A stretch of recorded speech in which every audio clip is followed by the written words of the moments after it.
Welcome to the 31 Nights of Macoween. Every night during the month of October, I will review a scary movie. Come and join if you dare.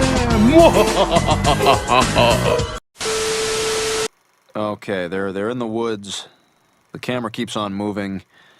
I think they're looking for some witch or something. I don't know. I wasn't listening. Nothing's happening. Nothing's happening. Something about a map. Nothing's happening. It's over. A lot of people in the audience look pissed. Phoenix Forgotten is a 2017 American found footage science fiction horror film directed by Justin Barber in his directorial debut, and written by Barber and T.S. Nolan. It is also produced by Ridley Scott himself. The plot of the film tells the story of the disappearance of three teenagers who set out to find the source of the widely reported... Okay, put your hands up if you remember this film. That's what I thought. I remember this film came out in 2017, and there was only one ad I saw it on YouTube, and that's it. It was like, oh, Phoenix Forgotten in theaters in March of 2017.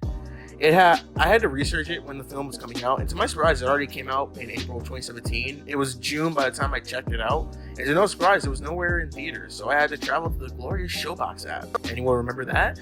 And watch it. And again, to no surprise, this film is terrible. I know some people, I've seen reviews for it, and they like it, but just to me, I don't like this film at all.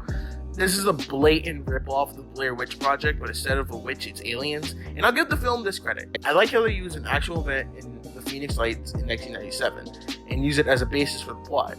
I like when films use actual events as a main plot point because it gives the viewers the chance to ask questions on what happened and do research on it. I always like when they base some monochrome of a horror movie on actual events. It can lead people to go and discover like what was about, and I will say that's a strong point for the film.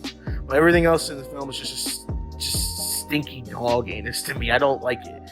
The acting was bad. I think it was a lot of these actors' first roles, and it shows. The plot was sloppy and not well written. It left a lot of plot holes and questions that had me very confused. And the last thing that makes this movie terrible is the fact that this film will always be seen as a dollar store version of the Blair Witch Project. And that's not even a really horrible negative I have with the film. It's just the movie itself has potential with the concept and everything, but it's just the execution was terrible. And with the style of it being found footage and that type of style is always going to be compared to the Blair Witch Project, because people are like, oh, the Blair Witch Project did it first, but you go back to the 80s, the Cannibal Holocaust did it, but this will always be seen as like the token version of the Blair Witch Project, I guess. Phoenix Forgotten was released on April 21st, 2017 on a budget of $2.8 million. After its run at the box office, it will go on to make $3.7 million and become a box office bomb, unfortunately. So overall, Phoenix Forgotten was a terrible film to watch. I highly suggest no one should watch this film. If you want watch a terribly found footage film, you can either make your own or watch this movie. And I'm not saying like this movie is just terrible. It's just not for me. The execution, everything was just terrible. And if you're curious, watch it. If you're not, then you can just avoid this movie. I'm gonna give Phoenix Forgotten a 1.5 out of 10.